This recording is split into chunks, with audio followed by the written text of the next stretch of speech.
Hey guys, Keaton here with TechSmart, and today we're going to be talking even more about the Apple iPhone 6. So we've talked about this in previous videos, we've talked about what we're likely to see, everything we know, and we discussed one of the dummy units that we received, which is the 4.7-inch model. It's definitely bigger, but now that we've received the 5.5-inch model and we have it in-house, let's go ahead and talk about this a little bit more because Apple will be most likely releasing two models, which is pretty crazy when we take a look at this bigger one because it is 5.5 inches.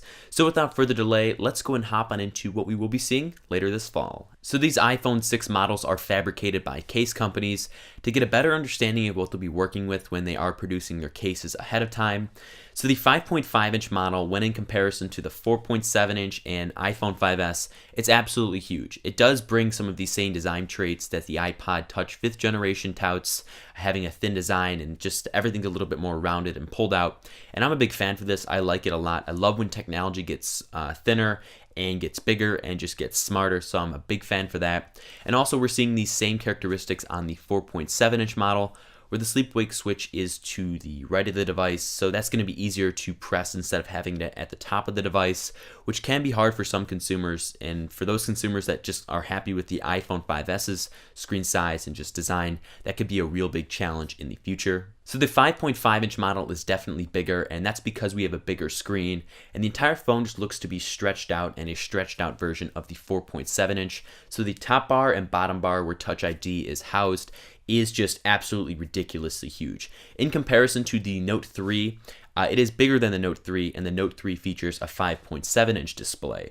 So that just tells you other manufacturers are going out of their way to make the screen the main purpose of the device, but Apple has never been one for that, and we can see that the top and bottom bars are pretty big, and that's adding a definite amount of height to the phone when comparing it to the Note 3. So we place the LG G3 when in comparison to the iPhone 6 5.5-inch model, and the iPhone 6 5.5-inch model is bigger than the LG G3. Not by much, but it's still pretty crazy that a phone takes up that much room with the top and bottom bars, but that's just Apple, so I guess we're going to have to accept that. But when holding this phone in hand, it is just seriously big. I'm going to keep repeating myself because when you get to hold one of these, or just the models for example, it is crazy. It almost feels like you need a stylus to just even navigate through it. It is true phablet status, and I think the 4.7-inch model is probably the sweet spot for most consumers, giving them 0.7 extra inches, putting the sleep-wake switch on the side. So it doesn't feel too cumbersome in the hand, and this is definitely because of the design,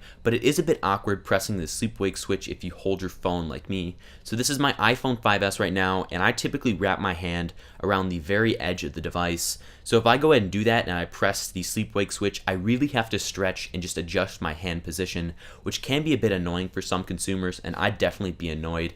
But with the 4.7-inch model, you can definitely do that with no problem, and it just feels a little bit better in the hand, and you can actually manage the screen size. And if you have bigger hands, you can probably navigate the 5.5-inch model like a champ, and probably even the 4.7-inch model. But for most consumers out there, I think the 4.7-inch model will definitely be the biggest hit. So the iPhone 6 5.5-inch model is bigger than the Galaxy Note 3, taller than the Note 3, but not wider than the Note 3. And as I've stated before, the LG G3 fits inside of the purported alleged device that we will be seeing of the 5.5-inch size.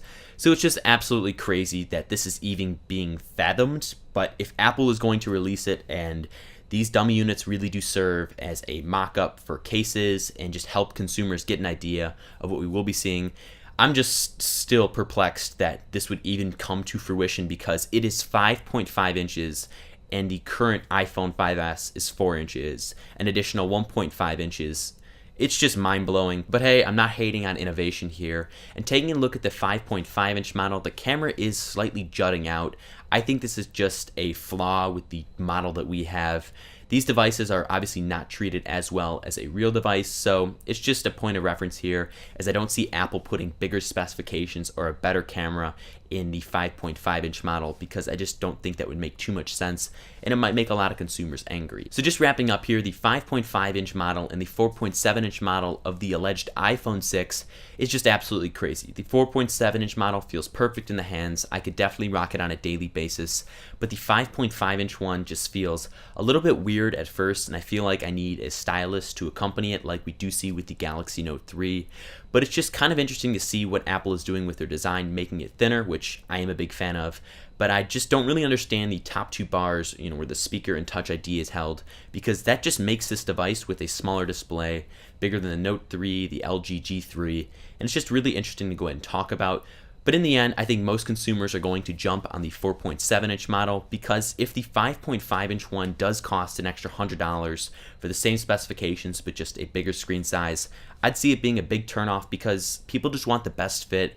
So as we've seen with Apple's current sales, many consumers are happy with the 4-inch display, and I think bumping it up to 4.7 inches would be ideal. And maybe if the 5.5 inch and 4.7 inch configurations were offered at the same price, just you could pick whatever one you wanted if you wanted a bigger display, I think that would be the best option. But I just think pricing it higher, if that's what Apple did do, would end up turning it out like the iPhone 5C, which could be considered a flop to some regard. Thank you guys so much for watching this video where we talked about Apple's iPhone 6 in the 4.7 inch and 5.5 inch configurations. If you guys enjoyed this video and are excited for the iPhone 6, drop me a thumbs up down below as it lets me know you guys want more exclusives like this, and believe me, I'd be more than happy to keep bringing them towards you guys. Also drop me a comment down below letting me know what you guys think of the iPhone 6. Are you a fan of the 4.7 inch model, the 5.5 inch model? Do you even like Apple? I'd love to know your thoughts in the comments section down below. Finally, go and subscribe to the channel to be notified when a brand new video is released, because trust me guys, we have a lot more coming in 2014 along with Apple, Samsung, and many other manufacturers out there. Thank you guys once again for watching this video, and I look forward to seeing you next time.